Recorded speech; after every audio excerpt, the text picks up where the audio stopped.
Hello everyone, how are you my dears? I hope that you all lovely guys will be good. This is Sabah and welcome to my channel The Pioneer Away Taylor. Hello guys. So first lesson के जो third part था इसमें first तो आपका हो गया letter to God, दूसरा हो गया फायर एंड आइस और जो थर्ड पार्ट है आपका फायर एंड आइस। इस पोएम को भी लिखा किसने है? रॉबर्ट फ्रॉस्ट ने। और मैं आपको पहले बता चुकी हूँ कि he was a famous American poet, he was born in San Francisco और इनकी जो पोएम थी उसने इनको पुलिट्जर प्राइज़ भी दिलाया था। और 29 जनवरी 1963 को बॉस्टन में यूनाइटेड स्टेट में इनकी डेथ हो गई थी। और ये सेलिब्रेटेड अमेरिकन पोएट थे, सबसे ज़्यादा वेल नोन पोएट माने जाते हैं रॉबर्ट फ्रॉस्ट, सिग्निफिकेंट पोएम माने जाते हैं। सो यहाँ पर हम आते हैं आपको गाइस इस लेसन के ऊपर जहाँ पर लेसन का नाम दिया गया है fire and ice.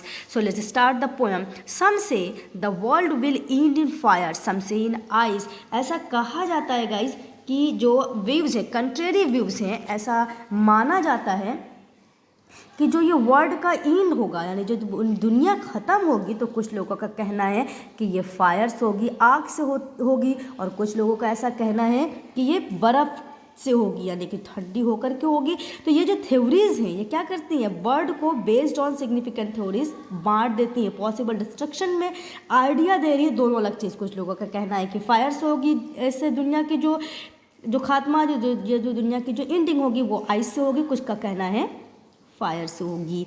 So some scientist think that the world would be scorches because of global warming, while other opinion that it would be frozen to its end because of excessive cold और ice age in future में। या कुछ scientist ऐसा कहते हैं कि आग में होगी और कुछ का कहना है कि इतनी ज़्यादा ग्लोबल वार्मिंग बढ़ रही है कि ये फायर से होगी। From what I have tasted of desire, I hold with those who favor fire।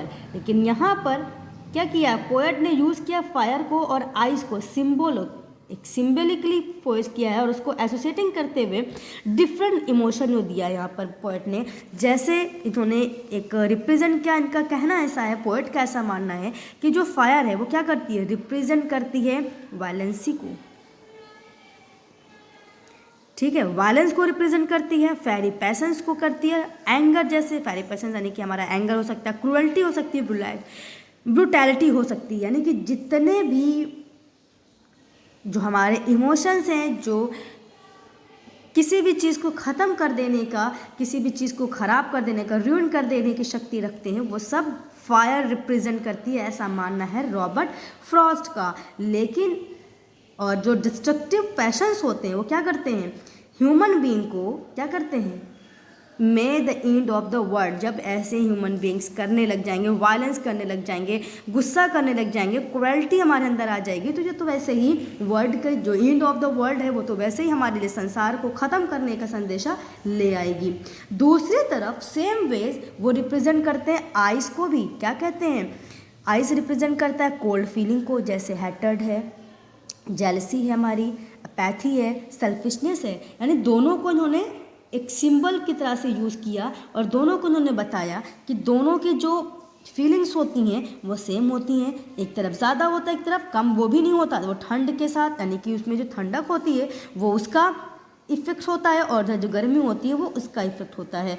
Cold emotion जो होते हैं वो भी हमारी जो फीलिंग्स होती हैं उनको डिस्ट्रॉय कर देती हैं और जो फायर इमोशंस होती हैं वो भी। So the warmth of human affection, kindness and sympathy have lost their importance. Human values have been overpowered by ice feeling of selfishness and self obeisance which are a potent danger to the world. यही इसमें last line में भी दिया गया है। But if it had to perish twice, I think I know enough of hate to say that for destruction is also great and would suffice। Means जो काम fire करता है वही काम आइस भी करती है, इसमें कोई भी दो चीज़ें नहीं हैं। यानी अगर संसार को ख़त्म होना होगा तो वो आइस से भी हो जाएगी और फायर से भी हो जाएगा।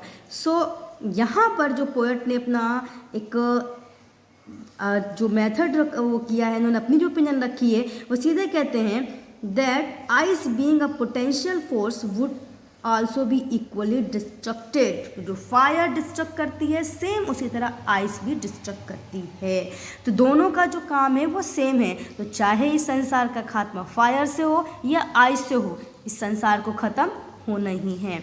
सो guys, this is from my side. I will be back with a new lesson. Take care, bye bye. This is from my side, and I hope that you guys must have understood this lesson very well. Guys, if you don't subscribe my channel, please subscribe and press the bell icon to get new videos. Hit like button and comment and share more and more. Take care. Bye bye. Have a nice day.